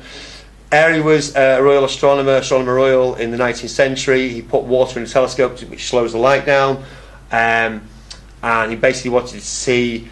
It came as a failure, as a null experiment, because he basically got he got the result like Michelson Morley that the Earth can't be spinning, it must be the stars that are moving, because the light from the stars was slowed down, so you'd have to tilt the telescope slightly. Again, look into it yourself, you'd have to tilt the telescope slightly. If the Earth was moving and the stars were fixed, the telescope would have to be tilted slightly as the Earth moves every few minutes. But as he didn't have to tilt the telescope at all, the starlight still came straight in. It must be the stars that were moving, not the Earth. Again, it's a scientific experiment at the end of the 19th century. None of that gets done anymore. You won't get you won't get grants for it. But Fred Hoyle himself, he said that the difference between heliocentrism and geocentrism is one of relative motion. We can't tell. Again, our own experience. We stand on a flat Earth and we see the sun go overhead every day, and we see the moon sometimes. Again, depending how clear it is, and then we see the stars. Not much in the city. But we're told that we're moving, and most of those are still, and that's fair enough. So we go, okay, that's fine. But there's no actual. The maths works the same for both ways. Antarctica is really worth looking into. It's got huge potential. This world is run by greedy. It runs on greed and sex and all the worldly desires and temptations that they can offer us to basically buy us and buy politicians and all the rest of it.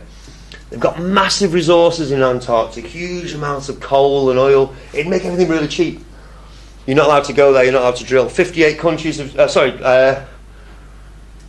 not sure how many countries, I do apologise. They signed it in 1958. There's a treaty, there's an Antarctic treaty that you can't, no corporation, no big company that basically run the world, they can't go and drill there for oil or whatever. Vast mineral resources. Yeah? They're not allowed to go. Is there any other treaty that stood that length of time? Why the Antarctica?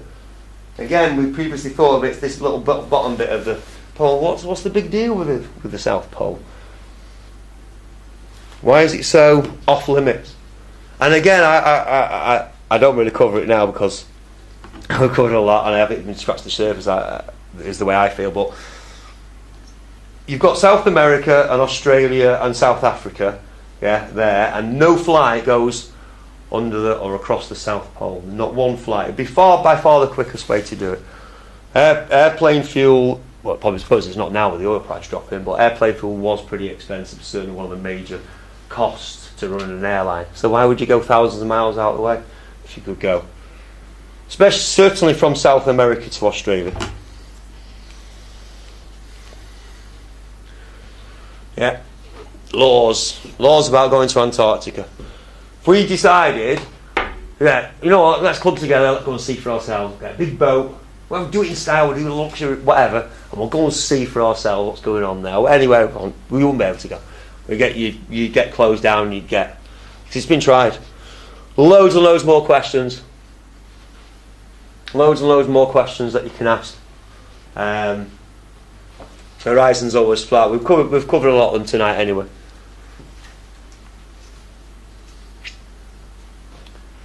Done that one. Covered most of them. Good. Star trails. Are the stars moving or are we moving? If we're in a vast universe and there's galaxies moving off at different, I don't know, we're talking about big distances and everything else, and we're back to Einstein and relativity again. But how can star trails do that really? There should be lots of parallax when we look at the stars. Why are they lying to us? They want to convince us that we're alone in a vast universe. We're randomly created. There's no purpose to us really. There's no purpose to the whole human life. There's no purpose to your individual life. Not really. Yes, of course we have. We feel that, and we get on with it anyway. Even if wherever you're at. But in the grand scheme of things, in the philosophical, why am I here? In the really big questions. Well, if they're already framed by we're in a vast universe, then your options or your thinking gets influenced by your environment 100%. If you believe you're in a vast universe and a spinning ball amongst lots of planets in an unknowable universe, then you're going to live your life as such. Live your life accordingly. I don't believe that there is any vast universe out there. We see stars, but stars are points of light. Everything else is inferred. It really is. It's inferred both by Hollywood, by the Star Wars stuff, by the sci-fi stuff, and by, like I say, by NASA, by those images which we've basically, gone through and shown that these can't be real, because the spaceships that they supposedly went on weren't real either. I love this quote. By removing Earth from the motionless centre of the universe, these dark philosophers who we've talked about have moved us physically and metaphysically from a place of supreme importance to one of complete nihilistic indifference. Does that not sound most of the world today? The kids that are coming up today, the things that are shown, the attitudes that they have. Yeah, there's not enough of us that are consciously aware that want to, make the world a better place. Most people are going along with what's thrown at them with the world. They're not fighting it. They're not saying this isn't right. If the Earth, however, is the centre of the universe, the ideas of God, creation, and a purpose for human existence are resplendent. If the Earth is just one of billions of planets revolving around billions of stars and billions of galaxies, then the ideas of God, creation, and a specific purpose for Earth and human existence become highly implausible. It goes along, it's part of a trio of things, heliocentrism. It goes along with the Big Bang and evolution, and they're all theories. And it's a trio. And again, evolution, the theory of evolution was something we're all taught as science, as scientific fact, and it's, obviously I can't go into much detail now, but it's another one of those things. Scientific fact, you must be mad to question it. But again, when you look into the scientific evidence for it, fossil evidence, the only question you have to ask really with theory of evolution is, show me evidence. Show me evidence of one single species turning from one animal turning from one species into a completely different animal. Fossil evidence, a live animal, a half fish, half frog, a half man, half monkey, anything like that. And how do you have half an eye? If we're all evolved with, something created eyes. If we started out as amoeba, and then the amoeba at some point created eyes, at some point in its evolution. Well, at some point did it have half an eye, or 3/4 of an eye, or a bit of an eye? Because you need the whole eye to work. Same with the liver and the heart and all the rest of our organs and well, every part of life really. It's part of the same thing. It's getting us to believe that we are random and undesigned and uncreated. And it's funny for what purports to be for the truth movement, where we don't want religious instruction, we don't want bad rules, we don't want bad laws, to come kind of full circle round to the idea that there is not only creator, but it seems that all of these guys have been spending all their time trying to convince us that there isn't, through NASA and space lies, and then this thing about evolution, like I say, topic. Again, look into it for yourself by all means. So it all goes down to the same thing. Big Bang, evolution, and heliocentrism are all Kabbalist ideas. They're actually religious ideas. So people that go around thinking that they're atheists are actually, again, probably indoctrinated into this cult. What do I think the Earth looks like? No idea. This is the general model from the Flat Earth Society. I don't believe this is true. I'll tell you why. There's a couple of things actually, but this is one of the main ones. 24-hour Arctic sun is a fact. And I'm talking about the Arctic Circle as well. It's not just right on the North Pole. On the Arctic Circle, you get 24-hour sun, but we never see the sun in the North sky. Yeah? Anyone that's looked into this flat Earth model will say the sun goes round and round and round and round. It goes tighter for our northern summer, and then goes away again as it's doing now for the southern winter. And I believe this model for a little while, but we could never figure out, hang on a minute. So there's the Arctic sun. It must go really tight to never go down, but if we're living here, we never see the sun in the North sky. Yeah? And the models from the Flat Earth Society, it's also the UN map. So again, they have the main idea, but they also control the opposition. They also control the secondary, as far as I'm concerned, as well. Ancient Hebrew conception, you could also say the ancient Sumerian conception as well. This is probably getting to it, but this is why we need people to look into it, scientists especially. scientists and explorers and what have you. Tell us what it's really like. We want to know what it's really like. We know we've been lied to. Once you figured out you've been lied to about the model that they've given us, well, I can't stand there and say this is the model and this is the model and this is the model, because I haven't done the experiment, so they haven't. So we can break down the old model, but let's get together and find out what the new model is, or what the real model is, not the new model, what the real model is. So fixed plane Earth, it's got mountains and what have you. It's the firmament, a dome above it. Again, the only evidence that there is some kind of limit to the sky is the fact that we obviously haven't been beyond it. There's no evidence, there's no actual hard evidence for it. Where I'm at now, this is probably the closest, and it's the map that we're all kind of used to, the Atlas kind of map. The only problem with the model that I've got in my head at the moment, and I'm not saying this is the model and I'm fixed on it. If somebody comes up, and as soon as people come up with new information, I'm open to change, and that's how we should be. Is that it does fit perfect together. Remember the old BBC rolling logo? Yeah, you can do it for yourself. I'll talk about 3, and it's seamless. It's seamless. There's no joins in it whatsoever. So here's me saying I think the spinning ball Earth is just made up, but I think, and again, it wouldn't work if you could prove it one way or the other. But the sun rises in the east, yeah. Okay, it will go further north and further south from the equator as it goes along. It goes along, lights up the day, yeah, and we can look at this one time and date as well. Lights up the day. When it goes to the west, that's the international date timeline. I think it appears straight away at the east again. There's no way of proving it. It's an infinite space loop, and if it didn't work properly, you'd notice. It'd be like the Bermuda Triangle or something. It's only where I'm up to so far, yeah. But the problem, this is the other problem with this, the Flat Earth Movement's map, is they've got Australia as big as Russia, as long as Africa. Yeah, the masses are completely wrong. Yeah, because again, from first evidence, you know, people will have measured exactly how you can go up in a plane and obviously measure along the land exactly how big these continents are. That can be confirmed. Night and days, where it's night and where it's day, can be confirmed by people on the ground, by primary knowledge. Yeah.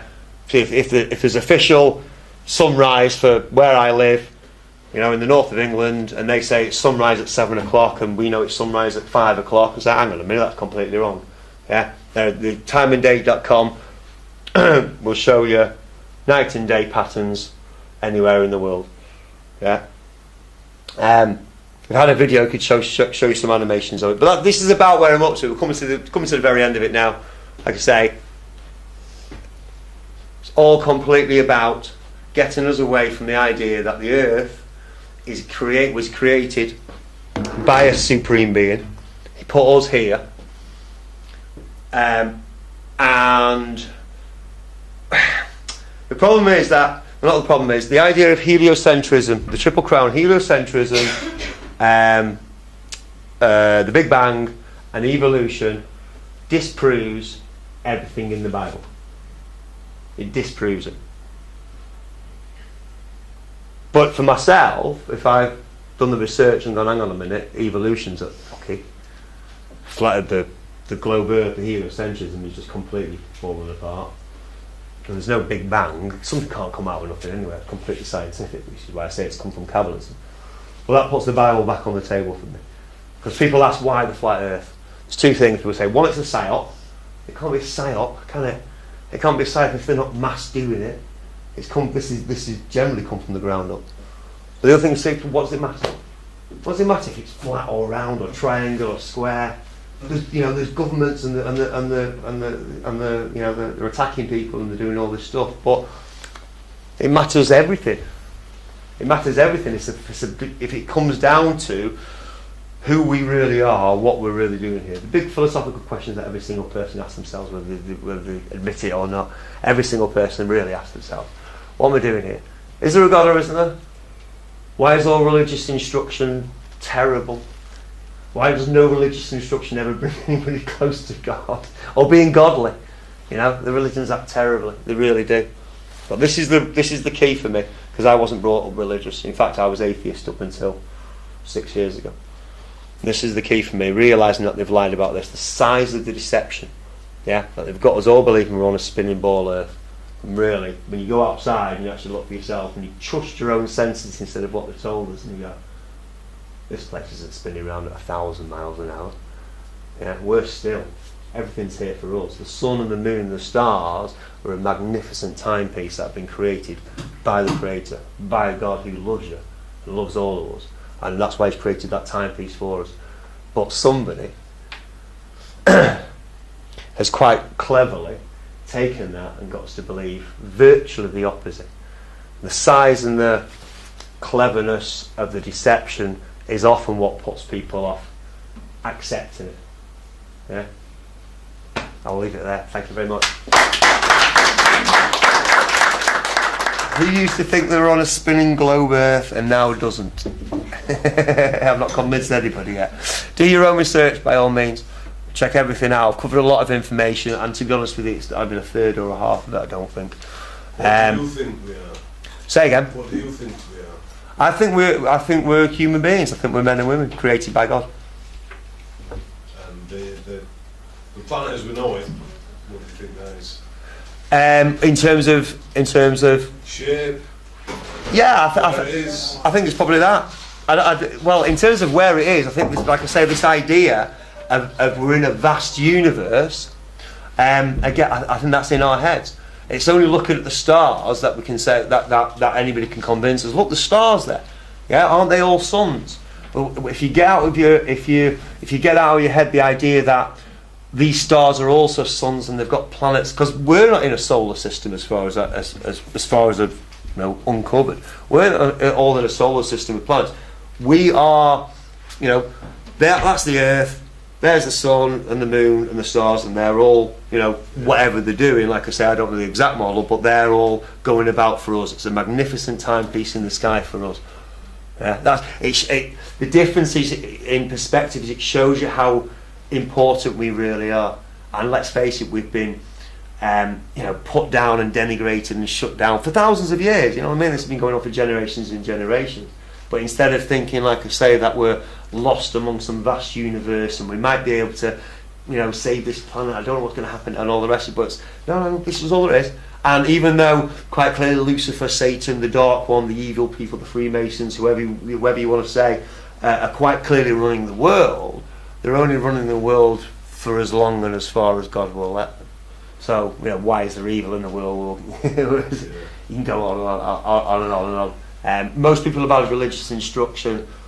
I did as well. I rejected it by the time I was 11 years old. I said, what a load of crap. I was brought up Jewish. It turns out they don't teach the Bible either. They teach the Talmud. The Talmud was learned in Babylon when the Israelites got exiled to Babylon. The Roman Catholic Church does not teach the Bible. It's changed the Ten Commandments. It's changed. I mean, obviously anybody's looked into it. They own the Jesuits. The Jesuits own the Freemasons and all the secret societies. They are the most evil. But wouldn't you do that if you were trying to get people away from God? If you're trying to get people to disbelieve that, the best thing to do is infiltrate the religions and go around killing people in the name of God. Yeah, impersonating. I was brought up strict Catholic, right? Absolutely strict Catholic. Yeah. And one of the last days at school, they tried to get us to become a nun. All the the young girls, they tried to convert us to go to be a nun. Well, the convents were originally invented so the bishops could, There's no celibacy, there's nothing about celibacy in the Bible. They certainly don't worship on a Sunday, So not just the Catholic religion, all the Christian, all the Protestant denominations. Sunday goes back to sun worship again. We're going back to Lucifer and Satan worship. It's part of the same thing. Counterfeit religion. Can I ask you a question? Yeah. It seems to me like that, evil has been sort of controlling the world for a long time. Yeah. Do you think in our lifetime it's changing? Because a lot of stuff recently seems to be really. It looks like it, doesn't it? I think that's what we're all. That's why we're all. I'm new to the truth movement as well, if you like. I fully woke up in 2013. I've realised all my life that things were wrong. As I think I said in an interview with Alex, but it wasn't until in 2013 that it fully dawned on me that evil wasn't running the world. I mean, seriously, organised, psychopathic evil. So there seems to be. I mean, this particular topic and movement does seem to be growing, exponentially at a faster rate than anything else. But you don't know. I mean, I see people say the same things in the flat earth groups that people will say about all kinds of, everyone's going to get the truth now, who's going to find this out and everything else. And it quite clearly doesn't happen, because if they've spent thousands of years raising this system of politics and banking and finance and media and education and every aspect of our lives, it's not going to fall apart by even 100 or 1,000 or 100,000 people leaving it, which would be the best thing that you can do, I now believe.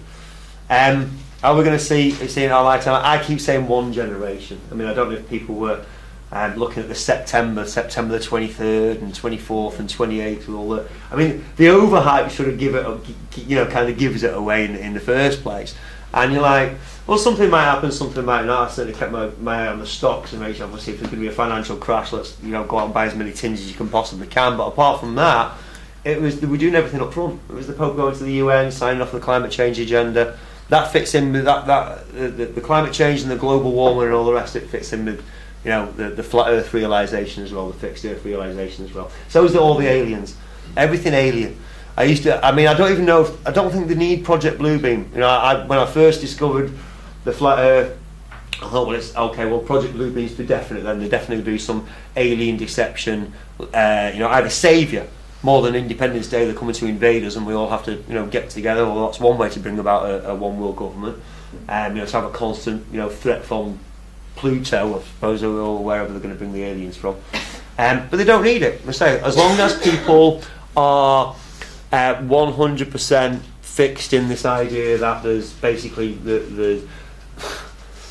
there's no God and there's no purpose to their lives, and we are at the mercy of a random forces, and the rulers' whims. People do feel helpless. I think people are way more. I think people are very aware that there's something seriously wrong when people aren't getting done for child rape and all the rest of it. And they're establishment figures. If it was you or I, and obviously we wouldn't be child rapers in the first place, because we're not psychopathic, Luciferian, Babylonian child sacrifices. But if you committed a crime, you know damn well you'd be charged, you'd be tried, you'd be in prison very, very quickly, and rightly so. But there's a second set of there's a second class of, or a third class, if you like, of individuals, and there's millions of them. And they seem immune from the law, and that's not right. We don't have justice. We don't have the things that they say that we do, and it all fits in because we're all part of this Babylonian cult. And I say Babylonian, you can call it satanic, you can call it Luciferian. It's a counterfeit religion. The prevailing philosophy of the day, and it's very popular in the truth movement and the New Age kind of thing, is you can be your own God, we can be our own saviours, that we have it in ourselves to fully evolve to the next level of consciousness. And I certainly thought that way up until very recently, 6-9 months ago. But I've never seen anybody create, apart from the usual way that we create life, but no man or scientist has created life from scratch, out of nothing. But yet life exists. So how can those two things, those two things should, certainly give us pause for thought. It's different. When I used to read the Bible or religion, it's just such a turn-off. It's an immediate turn-off. That's, again, a good job. That's a brilliant job of programming. You mentioned the word Jesus. I've watched enough South Park episodes now, and all the rest of it. It's a joke. It's a joke figure, and all the rest of it. But Satan runs the world, and we all think like that. We all think it's all, what have you. Then you've got to take a second look at it. I think anyway. I could rant on for ages. Any more questions specific to the flat Earth? Any Yeah, satellite dishes that we have on our houses. Yeah. The vast majority of houses in the UK, I would say 80% going on, have a satellite dish. Now, I've looked on Wikipedia recently, and it gives a very clear, non-confusing explanation that is communicating with an orbiting satellite. So why then do they all have to be at a low trajectory, at a shallow angle, and all point in the same direction? Because surely, if they were communicating that something was above us in Earth's orbit, you'd do a job roll back, it would just be up, wouldn't it, on our roofs or on, pointing. Why does it have to be at a shallow trajectory and they're all on the same street at least, pointing the same way? Yeah. Well, they're virtually horizontal, aren't they? Well, they're at a very shallow angle. Yeah. I mean, it's part of the other one I mentioned as well. They're obviously pointing to the towers, aren't they? Yes. They're obviously pointing to cell towers. Because that's people say, hang on, my GPS works. Although GPS has been around since the 70s, so I'm pretty sure there wasn't that many satellites up there at the time. But your GPS works from cell phone towers. 3 cell phone towers will triangulate your position. Because if it worked off satellites, well, if your mobile worked off satellites anyway, you wouldn't lose your signal in the middle of the countryside, or the middle of the desert or wherever. You lose your signal. If we're covered with satellites, then you should be blanket coverage everywhere. Things work. This is what happens. You say, and that's it. People go, well, you're saying science doesn't work, and you're talking to me on the internet. How can we not have gone to the moon if you're talking to me on the internet? One thing doesn't necessarily follow the other, and just again because the technology works, or we've got new technology. Maybe they spent some of the billions of dollars that they've stolen off us, actually on producing some decent technology. I think you've given us loads of evidence, actual physical proof. Okay. And it was really interesting the part where you were speaking about New York at 1 o'clock. Right. And then the other side of the sun. Yeah. You'd be in the dark. Yeah. And you'd also see a completely different set of stars behind the sun. You wouldn't just see the same constellations, would you? You'd see totally different arrangements of stars. 100%. And also, if that's the sun, I'm the Earth, surely the sun's light should block out a lot of those stars. But as we rotate, we see all the same stars every night. Yeah. Okay. Well, they change slightly they do change slightly from the year round, from season to season, but the stars rotate slightly every night. You wouldn't see the plough. There's no blacked out bit. It would all be on the millions other side. of miles in the opposite direction. Yeah, we should be we would be facing the other way. The holes become apparent once, this is what I say about weight of evidence, the holes become apparent in the model that we've all been given once you start examining. It's basically pulling those threads. Once you start pulling the threads, you start asking yourself question upon question upon question, and it's growing. Like you say, it's a realisation that's growing, because it does come down to people say, well, why is it so important? Why is the shape of it so important? Because it's how can the world where we live, right, the very basics of the land that we stand, how can it not be important? The shape of it, and is there a universe out there? Are there any other? If this is the only planet, and if you think about it, just look at the variety of life, the millions and millions and millions of diversity of creatures. Yeah, none of which have ever changed into another one. There is adaptation, quite obviously, variation in genes and all the rest of it. But why would you need another planet? If you look at any of those documentaries, wildlife documentaries, wildlife documentaries, you see these mad creatures in the sea, right at the bottom of the sea, and they look like aliens. They look like the maddest creatures you could possibly think of. There's such a variety of life.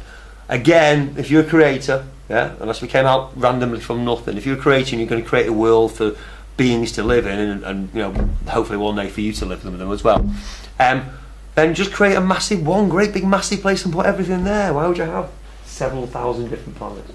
Just a basic flat earth question, what do you think's at the end then, if you sort of walked in one direction, would you get, are you saying this is massive and then limitless? Or? I don't think, I know people think it's limitless. I think there are bounds to it, but like I say, if you carry on going west from California or from South America, whichever way, you'll just end up there. I also think if you go north from Russia, you'll end up coming south into Canada, and I think it's the same for the south as well. Obviously, it's Antarctica, but so I think there are limits. If you kind of got high enough to see it, you could see the edges of it. But I think in terms of actual exploration from the ground, and you're talking, well, I could say I don't know whether they'd ever let us do it, but if we've got 20 or 30 years, then there's plenty of time to find out and certainly make advances on it. So yeah, people say there's an influent plane. People talk about the ice wall as well. Again, that's going back to the circular model. I think there's an ice wall and it's being guarded. But again, if it's 25,000 miles, you always get whistleblowers. 75 NASA scientists have been killed over the last 3 or 4 years. Yeah, so people say, well, it's a lot of people to keep quiet, and millions of people, thousands of people have to be on it. Thousands of people are enough. They join the free